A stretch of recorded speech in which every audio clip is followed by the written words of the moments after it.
Dobroveče svima. Evo, dva naslova, da, From Zero to Hero, kako smo mi to sve postigli, kako smo došli do ovoga, a u stvari it's only rock and roll, sve je u stvari rock and roll i sve je u stvari zabava i cela ova priča, ako nema nekog tog zadovoljstva i zabave, nema nikakve poente. Ko sam ja? Već ste čuli, u suštini, inženjer saobraćaja, završio specijalce Zmajovina gimnazija, da, vidim da smo popularni večeras. Social media marketing manager u homepage-u, jedan od osnivača homepage-a, ponosan na to što sam skinuo 45 kila u zadnje 4 godine i evo, počelo je sve od rock'n'rolla, kao što sam rekao malo pre, ovo je 2008. godina, da, podigli smo taj web sajt, shvatili smo da na internetu nemamo ograničenja i da možemo da napravimo neku priču koju ne možemo nigde i veoma brzo, 2011. godine, smo naš četvorica, 4 firme napravili jedan micro joint venture i nastao je homepage i u suštini tad je prava stvar krenula i tad je krenulo moje mršavljenje.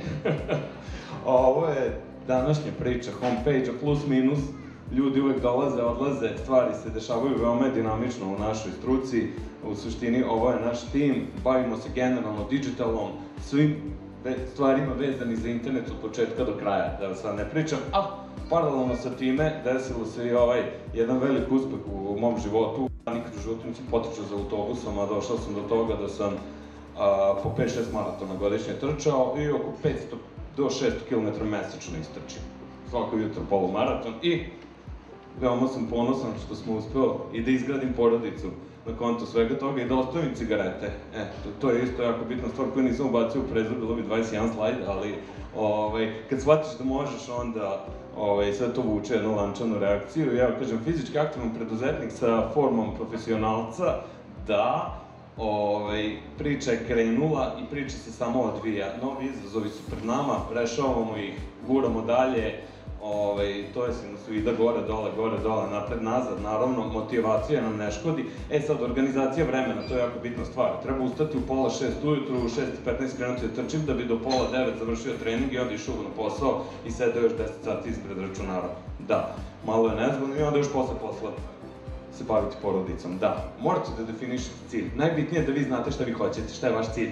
Da, jer ako ne znate šta vi hoćete, ako vi niste svesni šta želite u životu, šta je vaš cilj, bili vi pekar ili poslastičar pa do programera, morate znati da je to ono što vi želite, da, inicijativa da taj cilj postignete i ono u suštini, da, mislite, to će ići lako, ne, uopšte nije, što ja kažem, su nisi da gore, dole, levo, desno, tako da, u suštini morate biti spremni na ovaj donji put i morate da izađete iz komfort zone. Znači, ako ste u vašoj komfort zoni i ako vam je lepo tu, nije vam lepo, to je samo varka, to je samo, morate da izađete, mislim, ja svako jutro izlazim iz komfort zone i jako je lepo osjećaj i navučete se na taj ludi endorfin. Da, evo, Jordan je to lepo rekao, znači, hoćete da se desi, ali vi ćete u stvari sami uticati na to da li će se neke stvari desiti, jer niko drugi to neće vama, eto, na tasni reći, kaže, izvoli, da, hvala. Tim, neko pre mene rekao, da, tim izuzetno. Ja sam imao sreće da naletim na prave ljude s kojima da sarađujem i svi mi guramo jedni drugi i svi mi zajedno pravimo dobar proizvod i dobru priču. Sam nikad ne bi mogao da napravim priču da nema ovih ljudi pored mene. Mikro izazovi, rekao sam malo pre, podelite jedan veliki izazov na gomilu manjih, nek budu na sat, na dan, na nedeljnom nivou. Ok, danas ću da istrčim 5 km, super, to je jedan izazov. Da, danas ću da rešim neki problem, danas ću da napišem neki seminarski, da, to je to. Jedan mali deo čine velik problem, a ne idete linijom manjeg otpora. Ovo svi mi najviše mislimo da volimo da radimo i mislim, ono što smo rekli, 80-90% ljudi naše generacije ovo radi. Ovim nećete ništa postići, posao nikad nećete naći.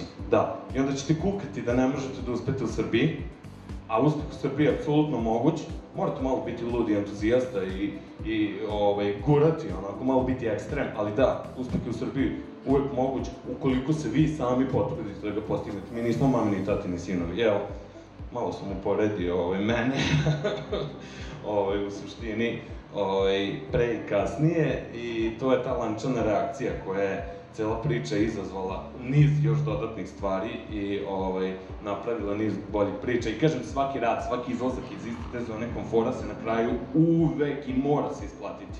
Sve što radite u životu na kraju će vam se isplatiti i onda ćete samo kad se okrenete, vidite, Pa da, nije džabe što sam ono radio, nije džabe što sam krenuo da pravim bazu rock bandova u Srbiji, apsolutno, da, to je to. Hvala vam puno.